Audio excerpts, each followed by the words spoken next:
Chapter 1. Trust comes before increase. People often think money is about provision. In reality, money is about trust. Before God ever increases a person, He evaluates whether that person can be trusted with responsibility.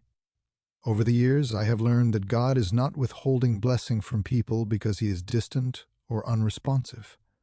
More often, He is waiting to see whether the person asking for increase is prepared to manage it without self-destruction. Increase does not begin with desire. It begins with trust.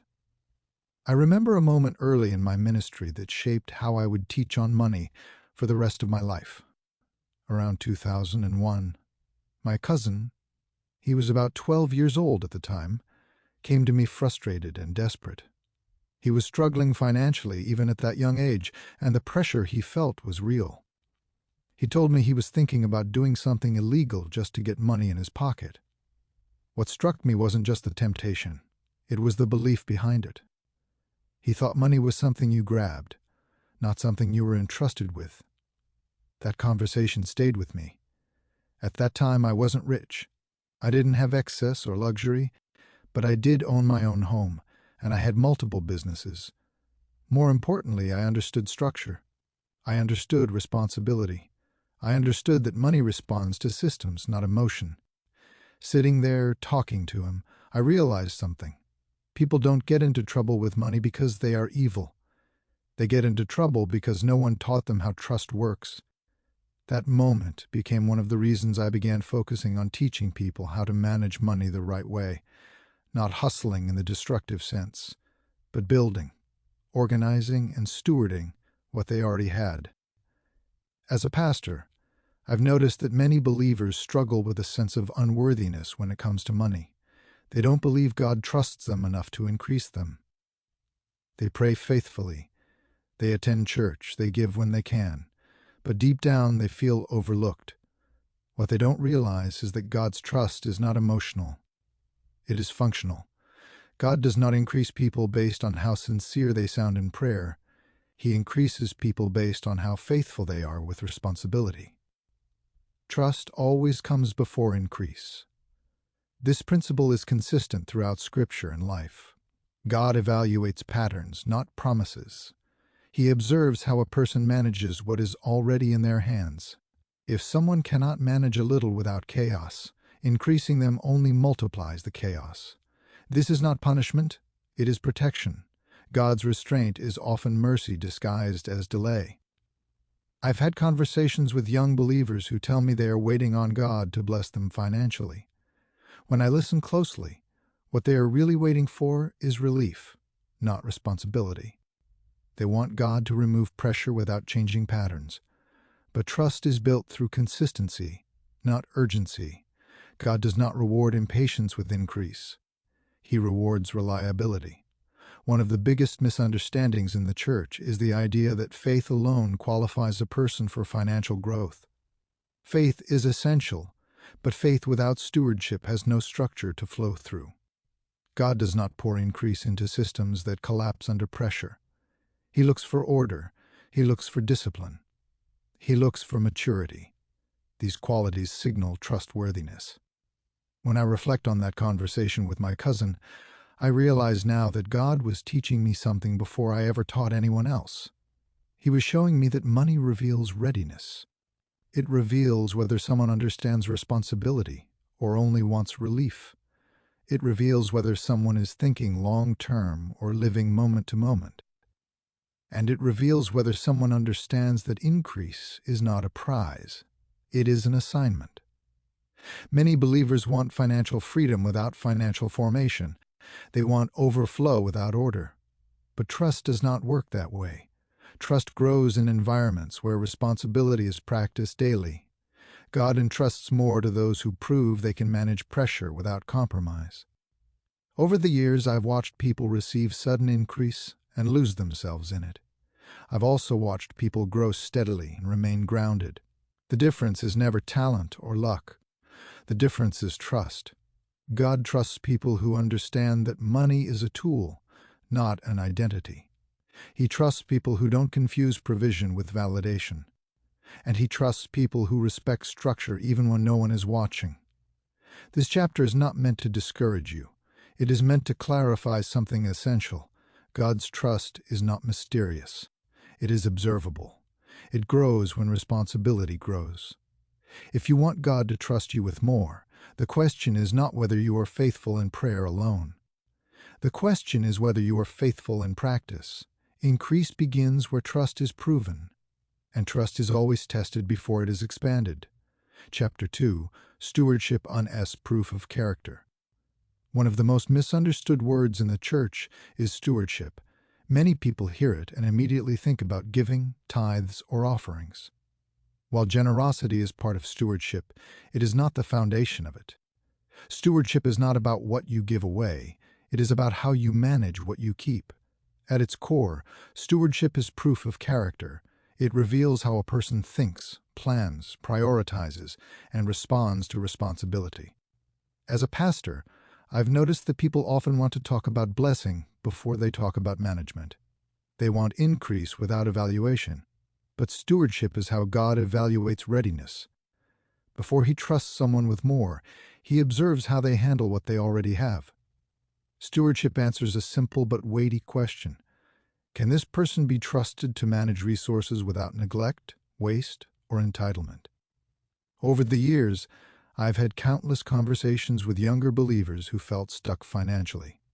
Many of them were sincere, faithful, and deeply spiritual. But when we talked honestly, patterns began to surface. Bills were ignored instead of planned for. Money was spent emotionally instead of intentionally. Decisions were made in moments rather than with foresight. What stood out to me was not a lack of faith. It was a lack of structure. And structure is where stewardship lives. I often explain stewardship this way. Ownership says, "This is mine." Stewardship says, "This has been entrusted to me." That shift changes everything. When someone believes they own what they have, they feel free to misuse it. When someone understands they are a steward, they become accountable. God does not increase ownership. He increases stewardship. Increase follows those who understand responsibility. I remember counseling a young man who was frustrated that his finances never seemed to stabilize. He believed God was holding back from him. As we talked, it became clear that his spending had no system. Every unexpected expense felt like a crisis because there was no plan in place. When I challenged him to build discipline into his finances, he resisted at first. He thought structure was restrictive, but stewardship isn't restriction, it's protection. Without it, even blessings become burdens. Stewardship reveals character because it exposes consistency. Anyone can handle money when there is excess. Stewardship shows up when resources are limited. How a person handles lack tells you far more about their readiness than how they handle abundance. God watches those moments carefully. He observes whether a person becomes careless, fearful, or disciplined under pressure. One thing I've learned in ministry is that God does not reward good intentions. He rewards good management. Many believers have sincere hearts, but undisciplined habits. They pray for overflow while ignoring order. But stewardship requires attention, planning, and humility. It requires admitting what needs to change and committing to change it. Younger believers, especially, often struggle with stewardship because they have been taught to value speed over preparation. Everything feels urgent. They want results now. But stewardship grows slowly. It is formed through habits repeated over time. God is patient, but He is also precise. He watches how people handle details because details reveal discipline. Stewardship also involves restraint. Knowing when not to spend is just as important as knowing when to invest. I've seen people sabotage progress by rewarding themselves prematurely. They mistake momentum for arrival. But stewardship understands timing. It waits. It plans. It respects process. In Scripture and in life, mismanagement delays increase. This isn't because God is harsh. It's because increase amplifies whatever already exists. If chaos exists, more money produces more chaos. If discipline exists, more money produces more stability. Stewardship protects people from being crushed by what they prayed for.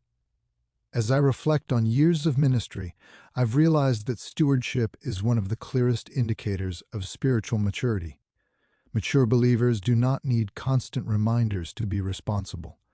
They understand that responsibility honors God. They don't confuse freedom with recklessness. They recognize that order creates space for growth. Stewardship also teaches patience. It trains a person to value progress over appearance. Many people want to look successful before they are stable. But God prioritizes sustainability over image. He is not impressed by how something looks if it cannot last. This chapter is not about condemnation. It is about clarity. If you want God to trust you with more, stewardship must become intentional. It must move from concept to practice. Stewardship is not glamorous, but it is powerful. It proves character before increase ever arrives. God trusts people who manage well even when no one applauds. He trusts those who handle responsibility quietly and consistently. Stewardship is not a spiritual accessory, it is a spiritual foundation. And without it, trust cannot grow. Chapter 3, What's in Your Hand Matters to God. One of the most consistent patterns I have seen in both Scripture and life is this. Before God multiplies anything, He first asks a question. That question is never about what someone wants. It is always about what they already have. God does not begin with imagination. He begins with reality. He looks at what is in a person's hand because what is in your hand reveals what you have been willing to steward. Over the years, I have listened to people pray for financial breakthrough while overlooking the very thing God is trying to use. They ask God to bless them with something new while neglecting what is already present. What many believers fail to realize is that faith is not proven by what you ask for. It is proven by what you offer. God works with what is surrendered, not what is withheld. As a pastor, I have had conversations with people who felt invisible to God financially. They believed they were overlooked, forgotten, or passed over.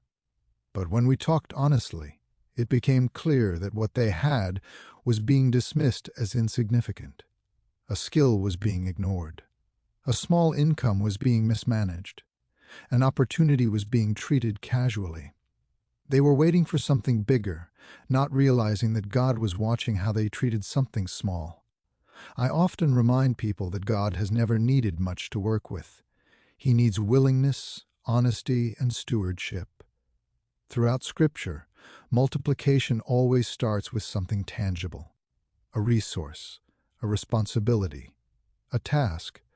God does not create increase out of thin air for people who refuse to acknowledge what is already in their possession. He multiplies what is recognized and presented. This principle applies directly to money. Many believers are waiting for God to bless them financially, while disregarding how they handle what they already earn. They pray for increase while mishandling income. They want expansion without evaluation. But what is in your hand is already a test. It reveals readiness long before increase arrives. I remember counseling a young person who was frustrated that nothing ever seemed to move forward financially. When I asked simple questions about how money was handled, there was discomfort. Not because there was nothing coming in, but because what was coming in had no system attached to it. Everything was reactive. Nothing was intentional. In moments like that, I've learned not to rush to encouragement. Sometimes clarity is more loving than comfort. What's in your hand also includes responsibility beyond money. It includes time, discipline, and decision-making. God multiplies what is stewarded across all areas of life. Someone who wastes time often struggles with money. Someone who avoids responsibility often avoids increase. These patterns are connected. Many younger believers struggle here because they underestimate the power of consistency. They believe God is looking for something dramatic when He is actually watching something ordinary. Faithfulness in small matters builds trust. Ignoring small matters erodes it. God does not overlook details, He inspects them. There's also a mindset shift required. When people think they have nothing, they act like they have nothing. But when they recognize that what they have matters to God, responsibility increases. Stewardship begins with acknowledgement. You cannot steward what you refuse to value. I've learned over time that God rarely introduces something new until something existing is honored. People who disrespect what they already have rarely manage what comes next well. Increase without respect leads to waste. God protects people from that by delaying multiplication. What's in your hand may not look impressive, but it is significant. God does not measure by comparison, He measures by faithfulness. The size of what you have does not disqualify you, the neglect of it does. Faith is demonstrated by how carefully you handle what is currently assigned to you. This chapter is not meant to pressure you. It is meant to refocus you. Before you ask God for more, examine what you are already holding. Look honestly at how it is being managed. Ask whether it reflects discipline, intention, and gratitude. Those qualities invite trust. God multiplies what is presented to Him. He works with what is offered in humility and managed with care. What is in your hand today is not random, it is intentional, and how you handle it will determine what you are trusted with next. Chapter 4. Responsibility determines capacity. One of the clearest lessons I have learned over the years is that responsibility always expands capacity. God does not overwhelm people with increase they cannot sustain. He is intentional about what He entrusts to a person, because increase carries weight. When people ask why their growth seems limited, the answer is often not spiritual opposition. It is unprepared capacity. Capacity is not about potential. It is about readiness. Many people have potential, but potential without responsibility remains dormant. God does not measure what someone could do in the future. He measures what they are handling faithfully right now. Responsibility is how capacity is revealed. As a pastor, I've noticed that some believers equate pressure with progress. They believe that if God increases the pressure, growth will follow. But pressure without preparation does not produce growth. It produces collapse. God increases responsibility gradually because capacity is built, not forced. He watches how people respond to responsibility before assigning more. I've had conversations with individuals who felt overlooked for opportunities they believed they deserved. They were frustrated that others seemed to advance while they remained in the same place. When we examined their patterns, the issue wasn't favoritism or unfairness. It was inconsistency. Responsibility requires reliability. God does not assign greater influence to people who struggle with follow-through. Responsibility also reveals priorities. What a person consistently attends to tells you what they value. God pays attention to those details. Someone who handles responsibility casually communicates unreadiness. Someone who handles it carefully communicates trustworthiness. Capacity expands where responsibility is honored. Many younger believers struggle here because responsibility does not feel spiritual. It feels practical. It feels routine. It requires patience. But spiritual maturity is revealed in the ordinary. God trusts people who show up consistently, even when the work is unseen. Responsibility practiced quietly prepares a person for visible increase. I often remind people that responsibility is not punishment. It is preparation. God assigns responsibility to stretch a person's ability to manage pressure without panic. Someone who avoids responsibility avoids growth. Someone who embraces responsibility builds capacity over time. One reason people plateau financially is because their responsibility never grows. They remain reactive instead of proactive. They respond to problems instead of planning for them. God increases capacity by watching how someone handles responsibility when it becomes inconvenient. Responsibility also teaches restraint. It forces a person to consider consequences before acting. It slows impulsive behavior. It trains decision-making. These qualities matter to God because increase amplifies every habit, good or bad. Responsibility refines habits before multiplication occurs. I've seen people ask God for more while resisting accountability. They want expansion without structure. But capacity cannot grow where accountability is avoided. Responsibility requires ownership of outcomes. It demands honesty about mistakes. God trusts people who are willing to correct themselves without being forced. Capacity is also relational. How someone manages relationships, commitments, and communication reveals readiness for increase. People who mishandle trust in relationships often mishandle money as well. These patterns are connected because responsibility is a mindset, not a moment. God does not rush capacity development. He allows time for growth because rushed expansion often leads to damage. When responsibility grows gradually, capacity strengthens naturally. This protects the person from collapse and preserves what God intends to multiply. If you desire increase, responsibility must become intentional. Look at how you manage commitments. Look at how you handle pressure. Look at how you respond when expectations rise. These moments reveal whether capacity is growing or shrinking. This chapter is not about striving. It is about awareness. God's trust expands where responsibility is respected. Capacity is not granted randomly. It is cultivated deliberately. When responsibility is handled with care, God responds with increase that can be sustained. Capacity follows responsibility, and responsibility, when honored consistently, prepares a person for everything God intends to place in their hands. Chapter 5. Money reveals order, not just heart. One of the most uncomfortable truths about money is that it reveals more than intention. It reveals order. Many people believe that if their heart is right, their money will eventually fall into place. But good intentions do not create structure. Order does. Money has a way of exposing whether someone lives by impulse or by principle. As a pastor, I have sat with people who sincerely loved God but struggled financially year after year. Their hearts were genuine. Their prayers were honest. Yet their financial lives remained unstable.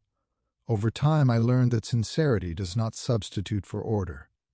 God honors the heart, but He works through systems. When order is missing, even well-meaning people experience unnecessary struggle. Money reveals habits. It exposes patterns that are easy to ignore in other areas of life. How a person budgets, saves, spends, and plans reflects how they think. Disorder in finances often mirrors disorder elsewhere.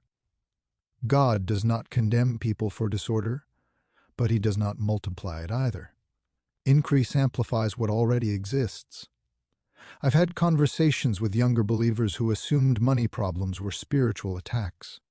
They believed resistance meant opposition, but when we examined their financial routines, it became clear that the real issue was a lack of structure.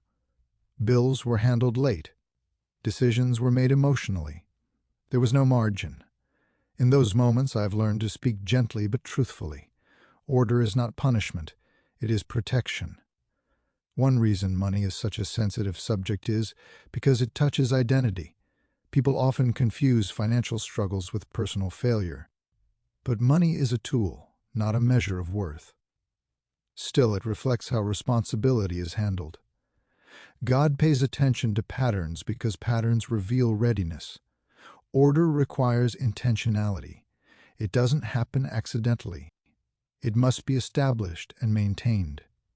Many believers hope God will override disorder with blessing, but God rarely bypasses systems. He works through them. When order is present, peace increases. When disorder dominates, stress multiplies. I've noticed that people often resist order because it feels restrictive. They equate freedom with flexibility. But true freedom comes from structure. Order creates predictability, stability, and confidence. Without it, money becomes a source of anxiety instead of a tool for growth. Money also reveals discipline. Discipline is not about deprivation. It is about direction. It ensures resources are used intentionally rather than reactively. God trusts disciplined people because discipline preserves what blessing begins.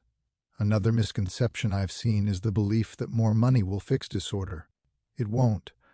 More money simply exposes it faster. Without order, increase becomes overwhelming. God delays multiplication not to frustrate people, but to protect them from collapse.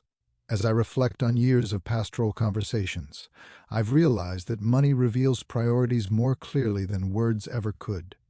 What someone spends on consistently tells you what they value. God observes those patterns not to judge, but to evaluate trustworthiness. Order also communicates maturity. Mature believers understand that systems matter. They don't wait for crisis to create structure. They plan ahead. They adjust habits. They respect process. These are the people God trusts with increase. This chapter is not about perfection. It is about alignment. Order does not mean everything is flawless. It means everything is intentional. When money is handled with intention, stress decreases and clarity increases. God is not impressed by financial chaos dressed up as faith. He honors structure, discipline, and order. Money reveals whether those qualities exist, and where order is present, trust grows. If you want God to trust you with more, order must become a priority. Money will reveal whether it already is. Chapter 6. Discipline sustains what blessing starts. One of the most important truths I've learned over the years is that blessing can begin something, but discipline is what keeps it alive. Many people confuse the moment of blessing with the work of sustaining it. They believe that once God opens a door, everything should become easier. But blessing is not an exemption from discipline. It is an invitation to it. As a pastor, I've watched people experience sudden progress and then slowly drift back into struggle. The blessing was real. The opportunity was genuine. What was missing was discipline. Discipline is not about punishment or control. It is about consistency. It is the daily commitment to protect what God has already started. Discipline often gets misunderstood because it doesn't feel spiritual. It feels repetitive. It requires routine. It demands restraint. But spiritual maturity is revealed in what a person does repeatedly, not occasionally. God trusts people who can maintain obedience after the excitement fades. I've had conversations with people who told me they felt abandoned by God because a season of increase didn't last. When we talked through it carefully, the issue wasn't God's absence. It was the absence of discipline. Habits slipped. Boundaries weakened. Attention drifted. Blessing was present, but it wasn't being stewarded. Discipline protects progress. Without it, even good beginnings deteriorate. God knows this, which is why He looks for discipline before He assigns lasting increase. Someone who cannot maintain structure under blessing will eventually sabotage it. Discipline ensures that growth is not temporary. Younger believers, especially, often struggle with discipline because they associate it with restriction. They want freedom, not structure. But discipline is what makes freedom sustainable. Without it, freedom becomes chaos. God understands this principle and builds discipline into His process. Discipline also reveals patience. It teaches a person to stay committed even when results slow down. Many people abandon discipline once immediate rewards disappear. But God values endurance. He trusts people who remain consistent without constant reinforcement. One thing I've observed is that disciplined people don't rely on motivation. They rely on commitment. Motivation comes and goes. Discipline stays. This is why discipline is a stronger indicator of maturity than enthusiasm. God entrusts more to those who don't need emotional momentum to stay obedient. Discipline also creates margin. It allows people to prepare for unexpected challenges instead of reacting in crisis. This matters to God because increase brings complexity. Without discipline, complexity becomes overwhelming. I've seen people pray for stability while resisting discipline. They want peace without process. But peace grows where discipline is practiced. God is not withholding peace. He is inviting people into order. This chapter is not meant to make discipline feel heavy. It is meant to make it practical. Discipline is simply choosing consistency over convenience. It is honoring what God has already done by protecting it intentionally. Blessing opens doors. Discipline keeps them open. Without discipline, even the best opportunities close prematurely. God does not want his people cycling through beginnings without endurance. If you want lasting increase, discipline must become a companion, not an enemy. It is the quiet force that sustains what blessing starts, and where discipline is present, growth becomes stable. Chapter 7. God trusts systems more than moments. One of the greatest misconceptions believers carry is the idea that God moves primarily through moments. We celebrate breakthroughs, encounters, and sudden shifts, and those moments matter. But over time, I've learned that God does not build lives on moments. He builds them on systems. Moments inspire, but systems sustain. God trusts structure far more than emotional highs. As a pastor, I've seen people chase one powerful moment after another, believing that each experience would finally change everything. They leave encouraged, motivated, and hopeful. But without systems in place, the impact fades. God is not looking for people who can respond emotionally for a moment. He is looking for people who can function faithfully over time. Systems are simply repeated decisions guided by principle. They are the habits, routines, and structures that govern daily life. God works through systems because systems reveal discipline. They demonstrate commitment without requiring constant excitement. God trusts what is predictable, not what is impulsive. I often explain this to younger believers who feel frustrated by slow progress. They want something dramatic to happen, something unmistakable. But God is far more interested in what happens consistently. He watches how people manage their time, their finances, their commitments, and their responsibilities. These patterns tell him far more than a single moment of enthusiasm ever could. Moments are easy to celebrate because they feel powerful. Systems are harder because they require maintenance. But systems are where trust is built. God entrusts increase to people who have structures capable of supporting it. Without systems, even divine opportunities collapse under pressure. I've observed that people who lack systems often depend heavily on motivation. They need constant reminders, encouragement, and reassurance. But God is not drawn to dependency. He is drawn to maturity. Mature believers move by principle, not feeling. Systems allow obedience to continue even when motivation fades. Money exposes this truth clearly. Financial stability does not come from one good decision, it comes from repeated wise decisions. God trusts people who manage finances systematically because systems protect against emotional spending, impulsive decisions, and unnecessary risk. God's consistency is often misunderstood as delay. People pray for movement while ignoring the systems God is trying to establish. They want immediate results without long-term preparation.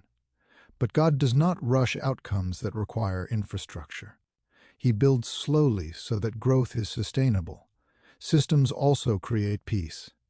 When structure is in place, stress decreases. Decisions become clearer. Progress becomes measurable. God values peace because peace reflects order. He does not multiply confusion. I've noticed that believers who resist systems often associate them with rigidity. But systems are not about control. They are about clarity. They free people from reacting constantly. God trusts systems because they reduce chaos.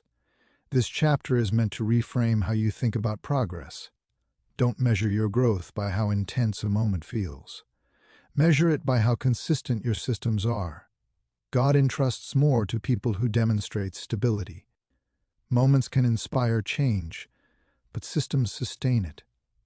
God trusts systems because systems reflect maturity, and where maturity is present, increase follows naturally. Chapter 8. Increase is assigned, not accidental. One of the most important truths I want to leave you with is this: increase is not random. It is assigned. God does not distribute increase impulsively or unfairly. He assigns it intentionally to those who have demonstrated trustworthiness over time. When people believe increase is accidental, they live casually. But when they understand increase is assigned, they live responsibly. As a pastor, I've noticed that many believers view financial growth as something that happens to others. They believe certain people are lucky, favored, or uniquely gifted. But when you look closely, the people who experience consistent increase usually share the same qualities: discipline, structure, patience, and responsibility. These are not accidental traits. They are cultivated. God assigns increase the same way He assigns responsibility. He watches how people handle what they are given before expanding their reach. Increase always comes with expectation.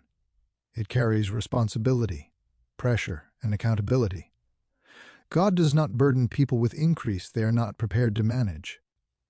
I've had conversations with people who were frustrated by stagnation. They believed God had overlooked them. But when we talked honestly, it became clear that nothing had been built to support increase. There were no systems, no discipline, no structure. Increase without preparation would have caused more harm than good. God's restraint in those moments was protection. Increase is assigned to people who understand that money is not a reward. It is a responsibility. God does not increase people to make them feel important. He increases them to expand impact. That requires maturity. That requires trust. And trust is proven long before increase arrives. One of the reasons this truth is difficult to accept is because it removes excuses. If increase is assigned, then preparation matters. Stewardship matters. Responsibility matters. God is not withholding because He is distant. He is waiting because He is intentional. Younger believers often struggle with this concept because they want affirmation quickly. They want signs of progress immediately. But God's process prioritizes readiness over speed. He trusts people who are willing to grow slowly but solidly. I've learned that God watches patterns more than promises. He observes how people manage money when no one is watching. He pays attention to consistency, not declarations. Increase follows those patterns naturally. This does not mean everyone's path looks the same. Increase is not uniform. God assigns according to calling, capacity, and responsibility. Comparison is unnecessary. What matters is alignment. When someone aligns their habits, discipline, and stewardship with God's principles, trust grows. The question this book has asked from the beginning is simple but weighty. Can God trust you with money? Not just with receiving it, but with managing it, protecting it, and multiplying it responsibly. That question is not meant to condemn you. It is meant to clarify your focus. If you want increase, don't chase it. Prepare for it. Build structure. Practice discipline. Honor stewardship. Let responsibility expand naturally. God assigns increase to people who are ready, not those who are impatient. This book is not about pressure. It is about alignment. God's trust grows where responsibility is respected. And when trust is established, increase follows, not accidentally, but intentionally. Conclusion. As we come to the end of this book, I want to leave you with the same question that carried us through every chapter. Can God trust you with money? Not as a challenge meant to pressure you, but as a question meant to bring clarity. God's system is consistent.